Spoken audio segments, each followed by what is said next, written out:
అంతరిక్ష పరిశోధనలో రెండు శక్తివంతమైన ఏజెన్సీలు ఇస్రో మరియు నాసా.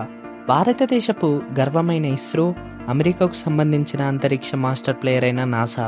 ఈ వీడియోలో 2025కు సంబంధించిన రెండిటివి డీప్ డేటాతో విజువల్స్తో పోల్చి చూద్దాం. ఎవరు బెస్ట్ అనేది మీరే తేల్చండి.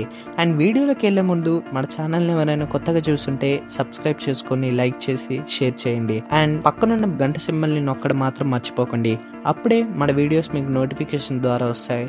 సో లేట్ చేయకుండా వీడియోలోకి వెళ్దాం. First, budget and cost efficiency.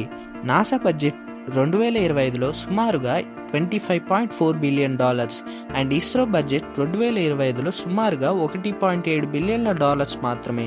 కానీ ముఖ్య విషయం ఏంటంటే ఇస్రో తక్కువ ఖర్చుతో గొప్ప పనులు చేస్తుంది.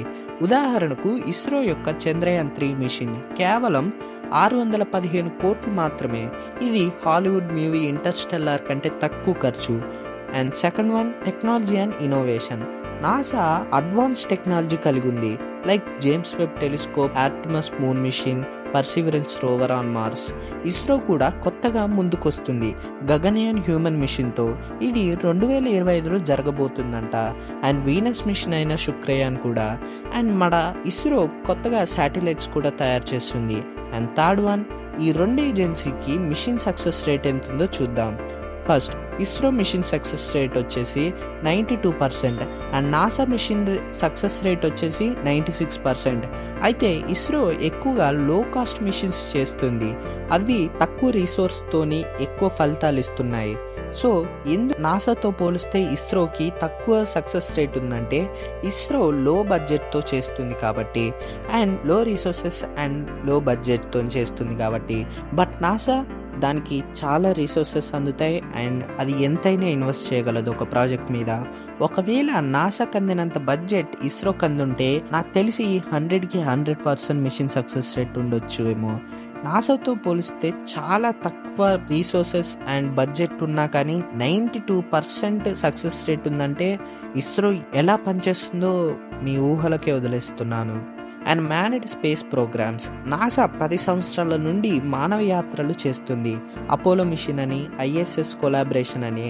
ఇస్రో ఇప్పుడిప్పుడే ప్రారంభిస్తుంది గగన్యాన్, భారత్ యొక్క తొలి మానవ అంతరిక్ష యాత్ర 2025లో అనుకుంటున్నారు. మరి ఏమవుతుందో చూడాలి.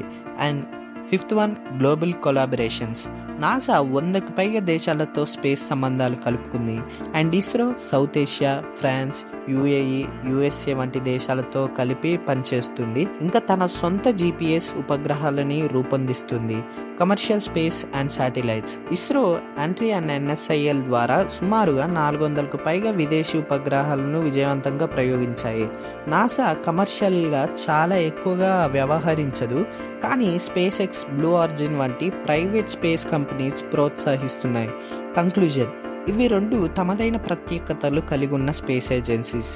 నాసా టెక్నాలజీ విషయంలో ముందుంటుంది. ఇస్రో బడ్జెట్ అండ్ ఎఫిషియన్సీ విషయంలో చక్కగా రాణిస్తుంది. మానవ యాత్ర, అంతరిక్ష పరిశోధనలో ఇస్రో ఇప్పుడే వేగంగా ముందుకొస్తుంది. మీ అభిప్రాయం ఏంటి? మీకు నాసా నచ్చుతుందా లేక ఇస్రోనా? కామెంట్లో తప్పకుండా చెప్పండి. అండ్ మన వీడియో ఇన్ఫర్మేటివ్గా అనిపిస్తే లైక్ చేసి షేర్ చేయండి. ఇంత ఈజీగా ఎవరు చెప్పుకున్నారేమో. So thanks for watching till. మీరు చూస్తున్నారు ఆసిఫ్ ఫ్యాక్ట్స్. అండ్ మళ్ళీ వచ్చే వీడియోలో కలుద్దాం.